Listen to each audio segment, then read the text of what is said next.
बिनु सत्संग विवेक न होई, बिनु सत्संग विवेक न होई, बिनु सत्संग विवेक न होई, बिनु सत्संग विवेक न होई,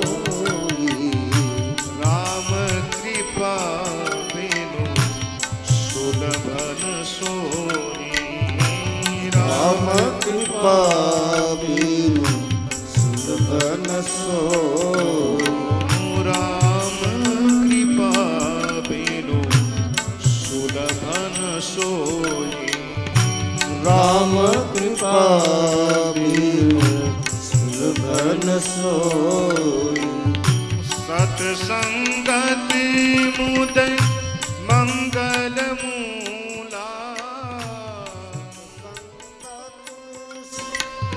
मंगल मूला, सोई फल सीधी सब साधन फूला,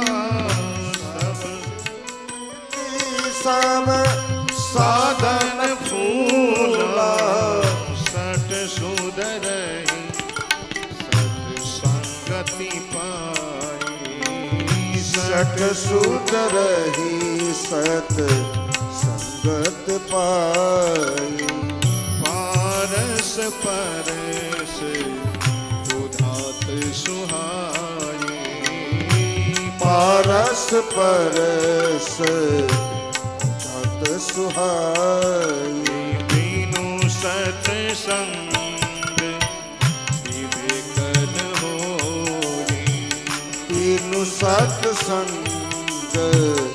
विवेक न होई, राम कृपा बिनु सुलभ न सोई, राम कृपा बिनु सुलभ न सोई, बिनु सत्संग विवेक न होई, बिनु सत्संग विवेक न होई। વિવેક ક્યાંથી આવે? બોલે વિવેક સત્સંગથી જન્મે. સત્સંગ ક્યાં મળે? બોલે કોઈ સાધુ મળે તો સત્સંગ મળે. હા, અને એ સત્સંગથી જીવની અંદર વિવેકનો જન્મ થાય છે.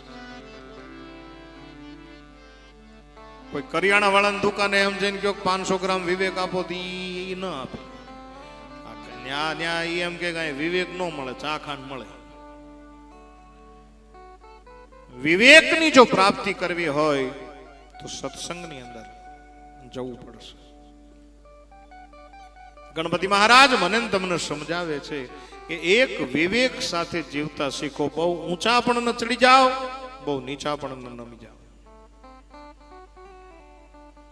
દુનિયાની અંદર જ્યારે પ્રથમ પૂજાવા માંડો, દુનિયાની અંદર જ્યારે પદ પ્રતિષ્ઠા આબરૂ માન મોભો મર્તબો બધું વધે ને, પછી બહુ ઊંચા ઘણા ઘણા અભિમાનથી ઊંચા વયા જાય. હું ઘણી વાર કહું, તાળિયા જેવા ન બનો, કે કોઈનો છાંયો કામ ન આવે. આવા ઉનાળાની અંદર તાળિયાની નીચે તમારે બેસવું હોય ને તો ઈ ત્યાં બેહવા તમારે ખેતરમાં જવું પડે, કેમ કે હોય રોડ માથે ને એનો છાંયો ખેતરમાં, ત્યાં બેહવા જવાય. એટલા બધા ઊંચા પણ અભિમાનથી ન જાઓ અને એટલા બધા નીચા પણ. હું ઘણી વાર બાપુ કીધા કરું કે આપણે એટલા બધા મીઠા પણ નથી બની જવાનું કે લોકો તમને ખાઈ જાય, અને આપણે એટલા બધા કડવા પણ નથી બની જવાનું કે લોકો આપણને થૂકી નાખે. ઘણા પાસે બધું છે પણ કોઈ બોલાવતું જ નથી. લ્યો, શું કામ? કડવા બન્યા. હમણાં જ આ ઉનાળાનો સમય છે, કેરી આવે, આંબે કેરી આવે. તમે મને જવાબ આપો કે આંબે કેરી આવ્યા પછી આંબો ઊંચો જાય કે નમી જાય? નમી જાય ને. શું કામ? એ આંબે ફળ આવ્યા. બસ મારે તમને કહેવું છે એ કે તમારી જાતને જ્યારે સારા પ્રમાણિકતાના ફળ આવે ને ત્યારે નીચા નમતા શીખી જાજો. બસ બાત એ